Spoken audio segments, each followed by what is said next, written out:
So we've covered most of the basic environment stuff in Cubase.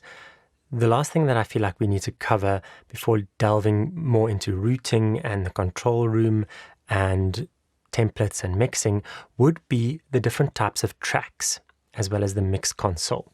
So we've already created some audio tracks, as you've seen, and we've created mono and stereo tracks. There's a lot more different types that we can create. So to show you that, be aware that wherever you right-click, you get different things. So if I just right-click in empty space, I get my toolbar. If I command right-click, I get some general options of what I can do in the workspace. Similarly, if I command right-click on a clip, you get a lot of different options here. Now, if I right-click on a track, there's some useful things here. You can open lanes, you can hide tracks, you can disable them, you can show the used automation that we've looked at before.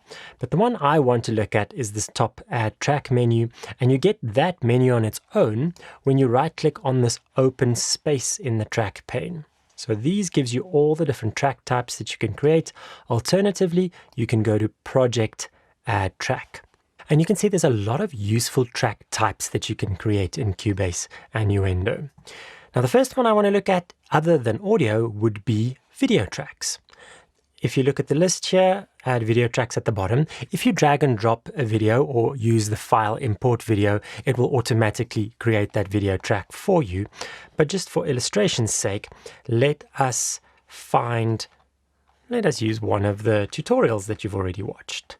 And import that into this session. Let's start with the very first one. Now you'll notice you get this track import menu. This is standard when you drag and drop anything into the project. Don't select the please don't ask this again, because this menu is very useful to decide whether or not you want to convert something in terms of sample rate and bit depth, and whether you want to copy the file to the working directory. Now, it doesn't give me this option because it's now extracting audio from video, so it has to make a copy.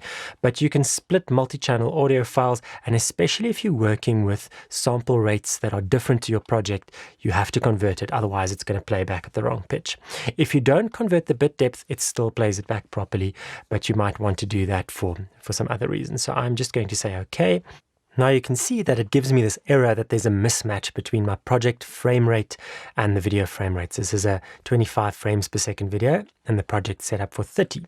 So if you go back to our project menu, project setup, or Shift S, you can see these are all our options, or I could just say get frame rate from video. So there's our imported video and audio track.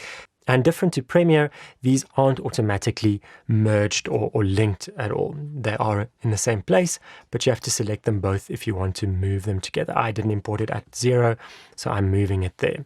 Now, another useful shortcut to know is F8 for your video window. So I usually have that full screen on a different display, but let's keep it at the bottom here.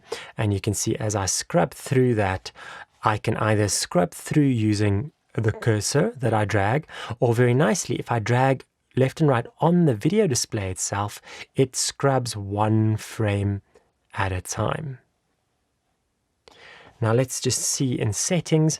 One of the differences between Cubase and Nuendo is Nuendo allows you to have more than one video track, but it also allows you more options with a video. And one of the options I really like with a video is the fact that you can display time code on the video generated by Nuendo, which you can't do in Cubase.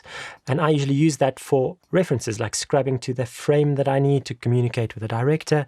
This one just displays the video. And you can right click on the video, change its size. You can go full screen on an external monitor.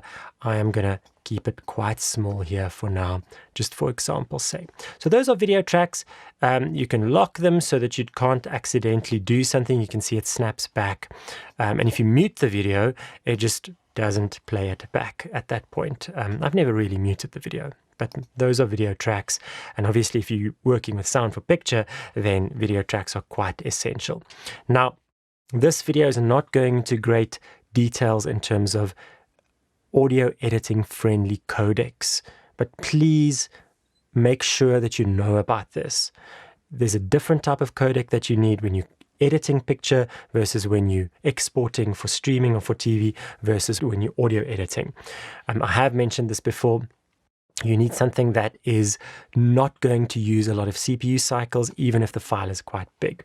So this one is a YouTube export, so it's not actually optimized, but the system does handle it. It does handle MP4s and H.264 quite well, but for better results, you're going to do those ProRes proxies or Avid DNX HD. But for now, this will suit our purposes. While I'm seeing this video track, again, a very useful case for using that P shortcut is when you want to export your audio for video. So I would select my video clip here and hit P, and it creates those cycle markers, or that range selection rather, that will be exactly the same time as the video. So when you export your mix down, then that's going to be perfectly the same length for combination with the video later.